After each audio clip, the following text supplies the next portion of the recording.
Hello, everyone, and welcome back.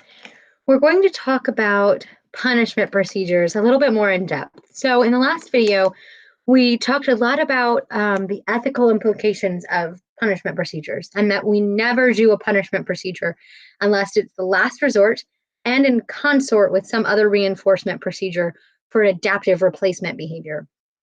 So, we're going to talk through some of the types of punishment procedures that you're going to hear about in ABA. And I want to stress that, again, these are last resorts, and also they're based off of behavior analytic principles that we know are scientifically validated and effective, but that does not mean that we always use them.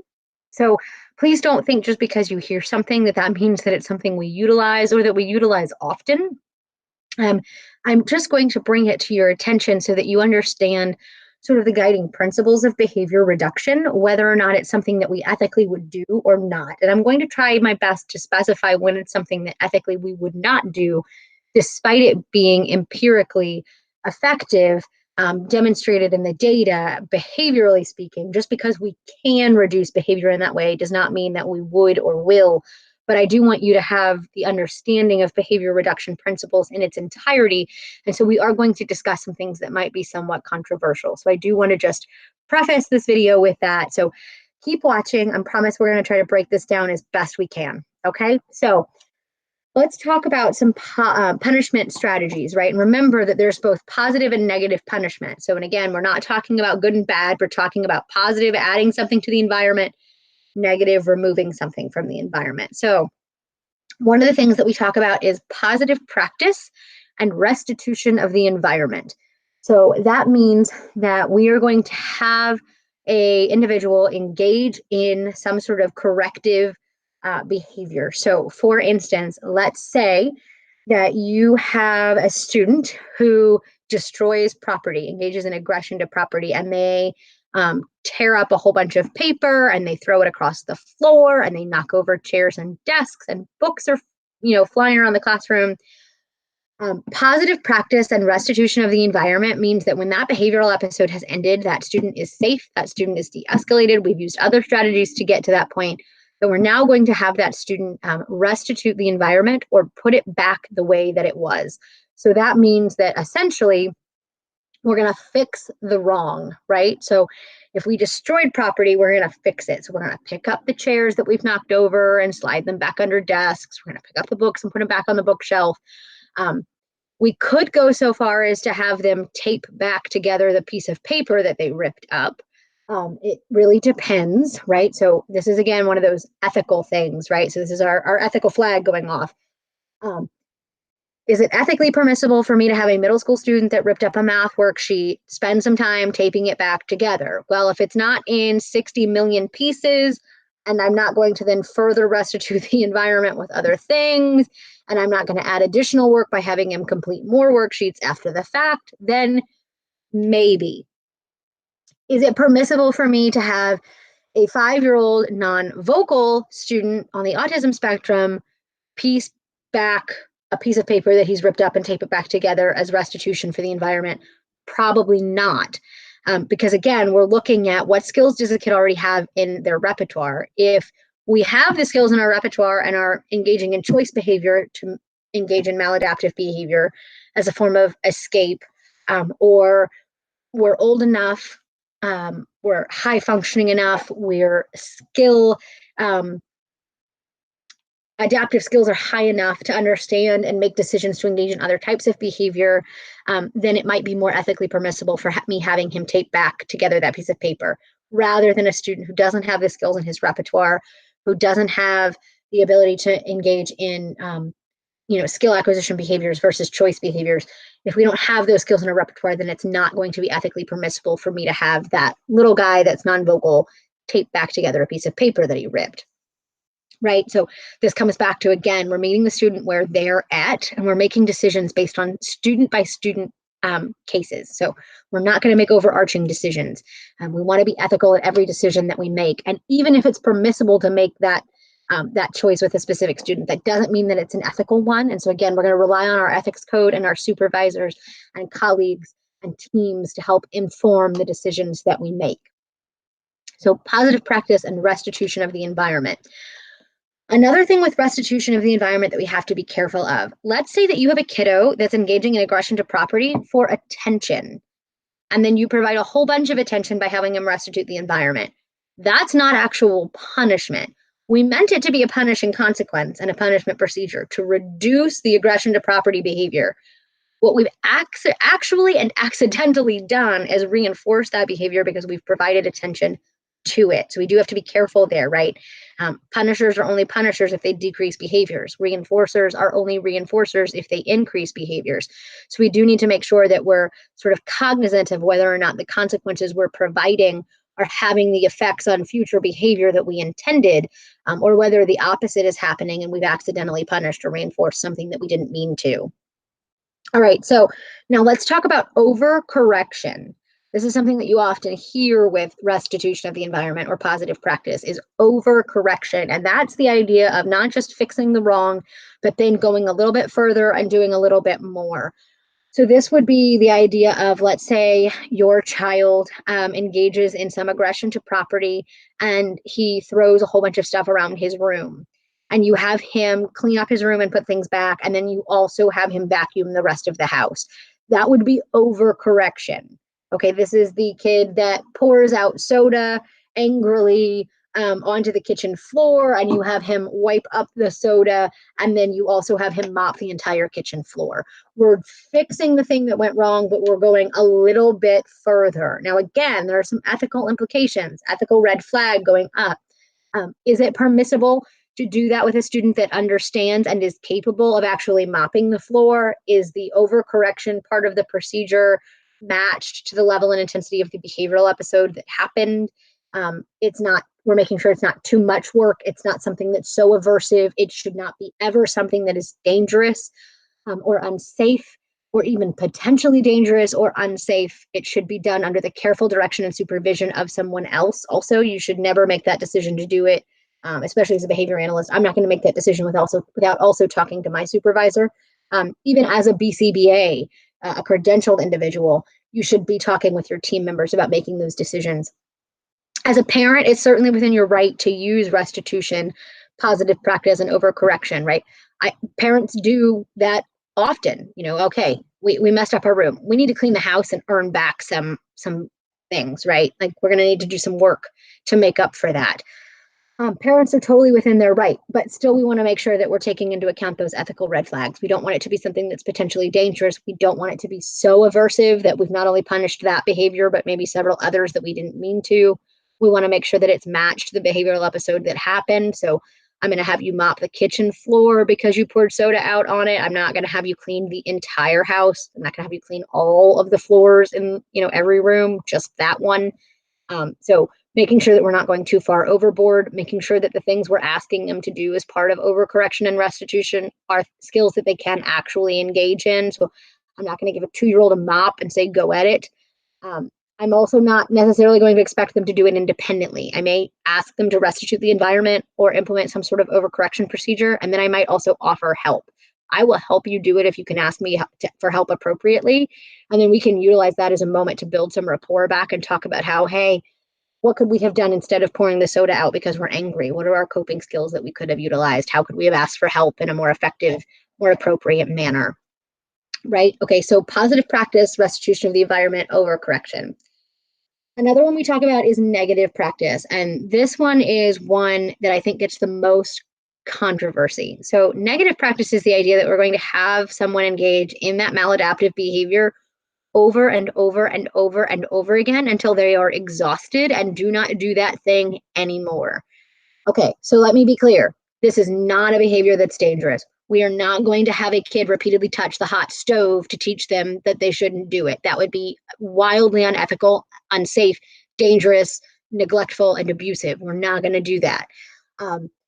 Some examples that you will hear about are maybe a kid stomping his feet angrily, and so a parent has him stand there and like stomp over and over and over and over and over again until he's exhausted and cannot stomp anymore. And again, we're not talking about exhaustion to the point of fainting. We're not talking about physical exhaustion to the point of being sick, just to that point of like, I don't want to do this anymore. And you're really kind of learning, all right, this is not something I should do. Screaming is another one. I don't hear many parents that like to do this. I have on occasion seen this as examples in textbooks where if a student is engaging in inappropriate verbalizations, and I don't mean inappropriate in terms of like inappropriate words, but inappropriate in terms of they just shouldn't be speaking at that time, or they're talking too loudly, screaming as an example, that they just have the kid continue to scream until they're tired of screaming. So they're like, okay, so scream some more. Go ahead, let's scream together. We're gonna scream really loud. You're gonna continue to scream, and then 2-3 minutes in, they're like, I'm tired of screaming. You're like, okay, we don't need to scream to get my attention. You could have just raised your hand. You could have just said, hey, mom, I need some help. We don't have to engage in screaming behavior. So this is negative practice. We're going to do it over and over and over again until we're exhausted. But again, ethical red flags. We need to make sure that we're being cautious and careful, that we're doing it with supervision, that we're doing it as a team, that we've gotten proper permission from parents and guardians, that it's a safe behavior to do over and over again. It's not something that's going to put the child at risk or somebody else at risk. I can tell you that this particular procedure is probably the least used out of any punishment procedure, just because for the most part, I don't, me personally, but I think even just the field of behavior analysis at large doesn't particularly find it super useful to have a kid engage in the same behavior over and over and over and over and over again. In very specific examples, maybe. But again, this is something that we're going to be very, very cautious about. We're going to fall back on our ethics guidelines and code. We're going to take very seriously when we do recommend this as a procedure, and it's going to be a last resort, because we want to make sure that a kid is safe and that a kid is learning new adaptive skills, that we're not just focusing a lot of time and energy on reducing other ones. Okay, so response blocking. Response blocking is another punishment procedure. Oftentimes we talk about this in terms of somebody else response blocking or blocking somebody from being able to like hit. So if we have a kid that engages in self-injury and is going to go like hit his head, a response block might be a staff putting their hand here so that they're hitting the hand and not their head. This is reducing the head hitting behavior, and therefore it is considered a punishment procedure because we are reducing behavior. We can also think about response blocking, not just in terms of let me physically block your response, but there are certain interventions that can be done that inhibit a person from engaging in that and block their response altogether. So this might be things like, let's say you have a kiddo that engages in skin picking and makes themselves bleed, and they now have like blisters and wounds. It might be at that point a permissible recommendation to have the child wear gloves so that they cannot pick at their skin. Now, this is a response blocking procedure. However, it's also a mechanical restraint because they are no longer able to move their hands in the same way, which means it is a very restrictive intervention, and it's a very restrictive punishment-based intervention. And so that means that there are a lot of variables that need to be taken into account. Team members need to agree, parents need to give consent, everybody needs to be on the same playing field and board, understanding. We all need to be sort of on the same page about that, about when is that procedure going to be over? How long is it going to last? What are the things that we need to see effects-wise happen in the data to continue using those procedures? What needs to happen to discontinue those procedures? Who can do the procedures with a student versus who cannot? All of those types of things. And again, those should be in case-by-case basis. It should also be last resort, and it primarily, when we're talking about restraints, should be utilized for safety, right? We're not going to restrain someone or block responses because we don't like the behavior. We're not going to restrain someone or block responses because the behavior is some sort of nuisance behavior. This is something primarily that's going to be done for safety, okay? We don't restrain for compliance. We restrain so that they can't hurt themselves or someone else. And there's 1,000,001 guidelines, both ethical and otherwise, for various states around the country about restraint in public schools and restraint in private schools and restraint in clinics and in-home settings. And we are required legally to be very upfront about that and discuss all of that with you on the front end. And we want to do that because we want to make sure that everybody has that same knowledge and understanding. This is not something that we suggest lightly when we go there. It is something that's done with the utmost care and caution because we want to keep a kid safe. So please understand that. So response blocking technically could be considered a punishment procedure in that sense. And then everybody's favorite, timeout. Timeout is considered a punishment procedure because we are reducing behavior again. Timeout really stems from the idea of timeout versus time in. If time in is reinforcing, timeout is punishing. It's aversive. So when we have a student that is put in timeout, we are literally removing the reinforcing activity in this particular case, often by removing them from the reinforcing activity. So at home, we see parents that will do timeout procedures with like, we're going to sit on the step or go to your room, those kinds of things. And that is considered timeout procedure. That is a punishment procedure designed to decrease whatever behavior was happening, whatever maladaptive or changing behavior was going on that landed the student in timeout. In order for timeout to be effective, there has to be a time in, right? So we can't just send a child to their room and then, the fun never ceased. It didn't end, right? So this is the idea that we talk about. If you're doing timeout in your room, you need to make sure that the fun stuff isn't in the room. If you're doing timeout by sitting on the step, then you want to make sure that they're angled in such a way that they're not still having access to the TV or whatever reinforcing activities going on. Otherwise, removing them physical location didn't really matter. And then ethical red flag to take into consideration. Please make sure that when you're engaging in utilizing timeout procedures that you are being cautious about whether or not you're putting a student in seclusion. So behavior analysts, by and large, are going to tell you that seclusion is not okay. I think oftentimes there's a lot of controversy in the field about whether or not there's a time and a place, and that's an entirely different conversation. But by and large, seclusion and the idea of isolating a child typically is viewed as unethical. And so we want to make sure that we're cautious of that. We don't want to seclude a kid.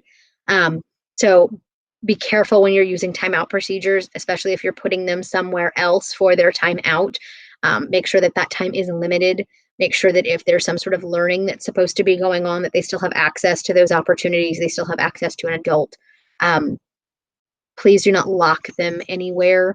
I don't believe for a second that anyone would do that, but I do legally have to state, please do not lock a student somewhere when you're using timeout procedures. That is unethical and is unsafe, especially for like fire hazards and safety reasons. They have to be able to get out. And then please make sure that you're checking on them. Don't leave them in timeout for an extended period of time and then, not go check on them. So rules of thumb for timeout that we typically look at, good ones to keep as tools in your back pocket if you're thinking about, well, how do I use timeout, or what would be, the best way, most effective way. I've heard a lot of parents that will do the age plus 1 minute rule. So if you have a 3-year-old, they're in timeout for 3 minutes plus 1, so 4 minutes. I've also heard of ones that will do restart timeouts. So let's say you're in timeout and you engage in some other sort of maladaptive behavior, then your timer resets. And then also, it's really, really great if you're going to use a timeout procedure. Again, we only use punishment procedures as a last resort and in combination with some sort of reinforcement procedure. So it's really great that at the end of timeout, if you could sit with the student or the child and talk about, okay, tell me what happened that got you into timeout. What was that maladaptive behavior, right? What did we do that got us in timeout? And then what could we have done instead? What's the adaptive replacement that we could have done, right? So could we have raised our hand and talked instead? Could we have asked mom for help? Could we have waited and been patient? What is the appropriate skill that did not get done? And then practice that skill, right? So if it was hey, I needed mom and I just didn't ask for mom and I tried to get something off the top shelf by myself and I broke something and I ended up maybe hurt in the process, what could we have done instead? We could have said, hey, mom, I need some help reaching this. And then you can practice, say, hey, mom, I need help. Okay. Hey, mom, I need help. Great. Let's go get it. And then you can go help get the thing down so that ultimately at the end of this, we're practicing the appropriate skill and then reinforcing that in whatever capacity that means. So that we're not just leaving it at this aversive reduction-based procedure. We're really teaching something else that's valuable and beneficial. So that's our overview of punishment strategies. Again, be cautious, be in, constant communication and collaboration with other people that are out there to support you, your team members, your behavior analysts and specialists, your occupational therapists, your physical therapists, your doctors, all of those people that are out there to support you. They can help you and guide you in how to use punishment procedures effectively and ethically so that We're reducing behavior that needs to be reduced, that is potentially, possibly unsafe.